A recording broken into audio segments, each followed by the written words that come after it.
Okay, so we left off with the last video with the test cross. And so how to tell if you have a big R individual or a big R little r. And we went through that. And so the picture at the top of the next page illustrates that. So how do we know an unknown genotype as the dominant phenotype, big P, or big P, little p?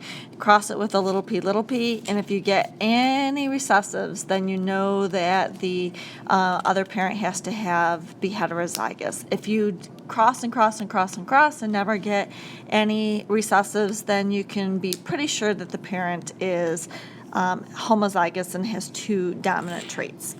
So this law of independent assortment, so this goes back to meiosis. Mendel derived the law of segregation by following a single character. A character is a trait. And the F1 offspring produced in this cross were what we call monohybrids.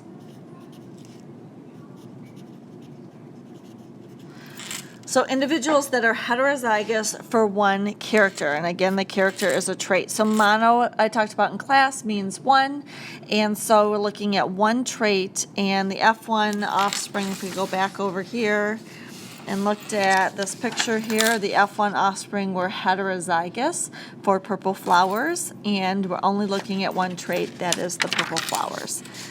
So a cross between such heterozygotes is a monohybrid cross. So let's put in parentheses there that focuses on one trait. Mendel identified a second law of inheritance by following two characters at the same time. So now we're going to look at two traits. This is called a dihybrid cross. So crossing two, true breeding, remember, is the same, you can think of it as homozygous. Parents differing in two characters or two traits produces dihybrids, and hence this is a dihybrid cross in the F1 generation. Heterozygous for both characters, since we're looking at two traits at a time. So a dihybrid cross, a cross between the F1 dihybrids, can determine whether two characters are transmitted to offspring as a package or independently. So we'll have to look and see what that means. So let's flip over to the next page and we get an example problem. Okay, so we still have our three generations, the P, the F1, and the F2 generation. And so, but instead, we are looking at two different traits. So your book in this diagram chose the Y's and the R's. So parent number one, this is parent number one, crossed with his is parent number two. So what does that mean?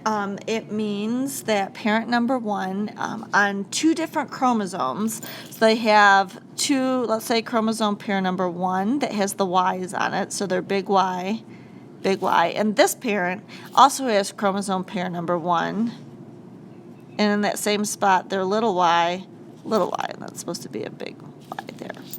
And then, I'm going to use a different color here, then to green here, on chromosome pair number two, this first parent here has the big R's on it, so let's say it's right here and right here, they have big R, and then here, little r and little r. So we have two different traits on two different pairs of chromosomes. So then when we look at what kinds of kids that they could have and what kinds of gametes that these parents produce, so when we look at this parent here, let's put a 2 underneath here, so for this is chromosome pair number 2 and chromosome pair number 2.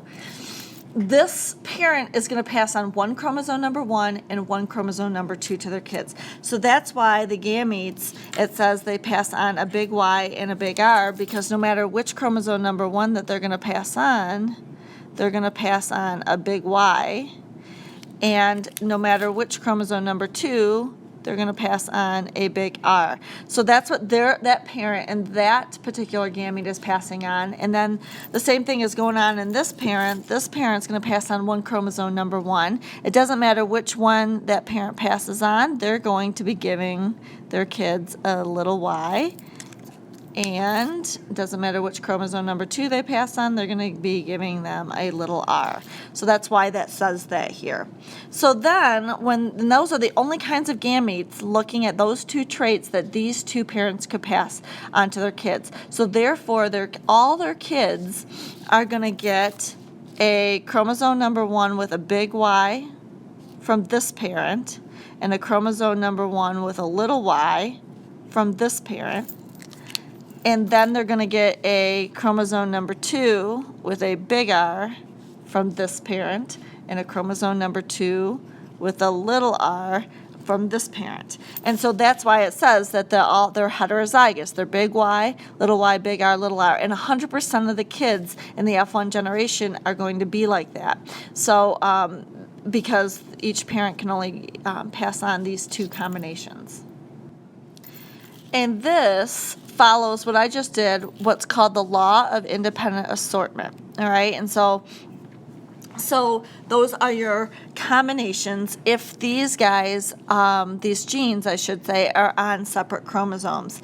Notice it says here hypothesis of dependent assortment. So if the hypothesis of dependent assortment is a little bit different, this says what happens if the genes are on the same chromosome pair. So I'm going to get a third color here. Let's do orange. So let's say that instead of the parents having the Y's and the R's on a different pair of chromosomes, let's say that both of the Y's and the R's are on chromosome pair number 1. So let's say that they're on the same chromosome. So I'm going to use orange here.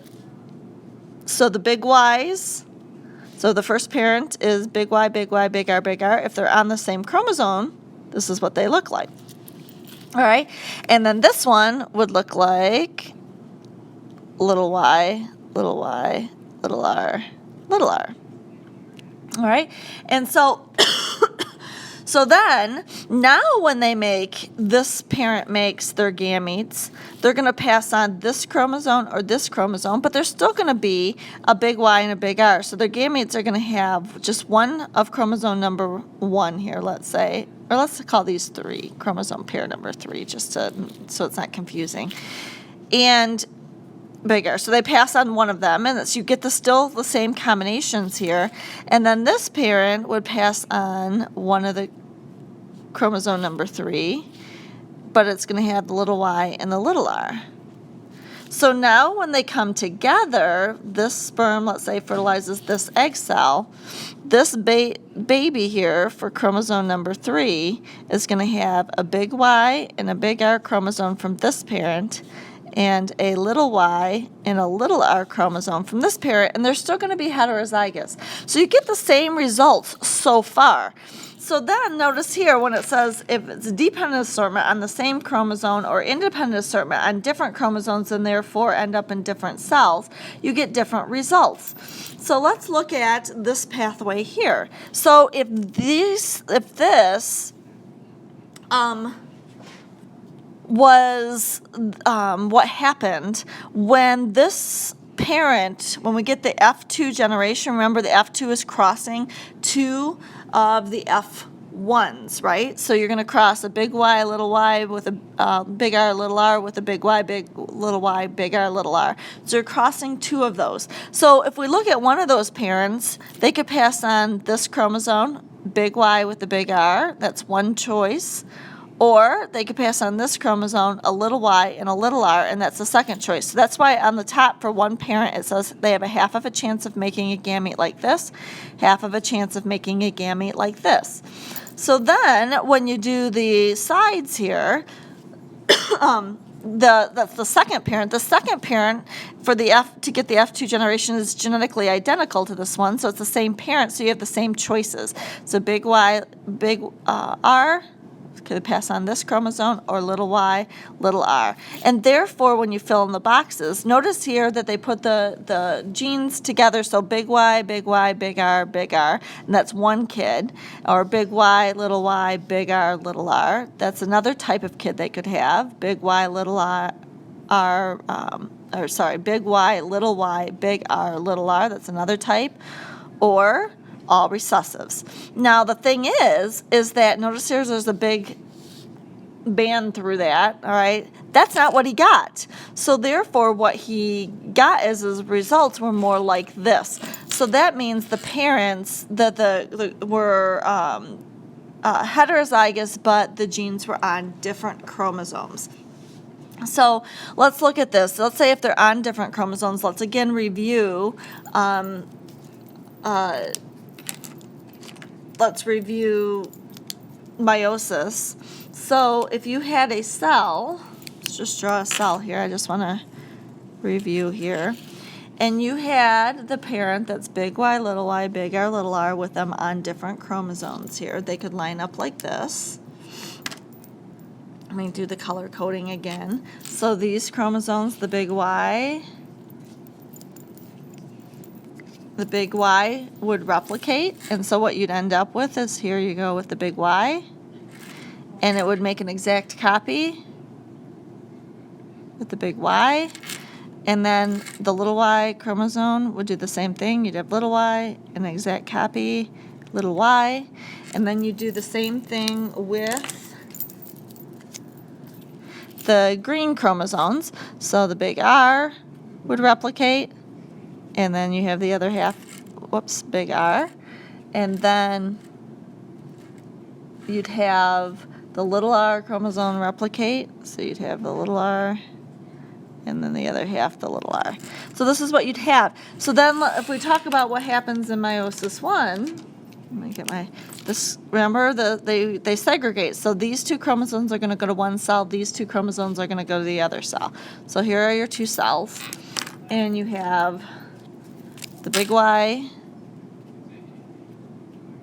chromosome in one cell, little y chromosome in the other cell.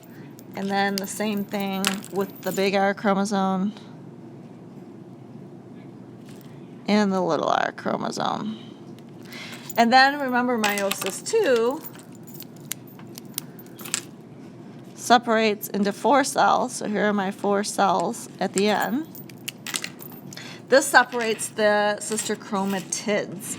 And so you're going to have this big Y over here, this big Y over here, and this big R over here, and this big R over here. Or you could have little y, this little y, and the little r, and the little r. So there are 2 possibilities here that you could have for your gametes. So this is one possibility. This is another possibility.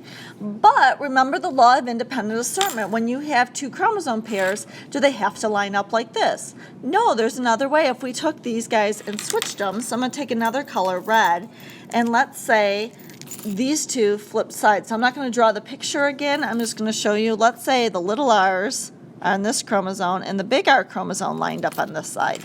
Now when you follow this through, you have the big Y and the little r chromosome in the same cell, and the little y and the big R chromosome in the same cell.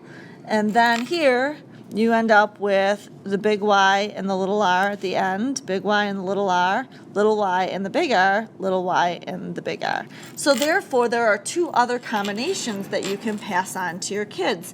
Another way to think of that in terms of figuring out possible combinations is kind of like foiling in math, where we know that they're going to give one of each one of these chromosome pairs to their kids. So you can say let's say that they're only going to give this blue one, the chromosome number 1, and so they could give the big Y and the big R, or they could give the big Y and the little r.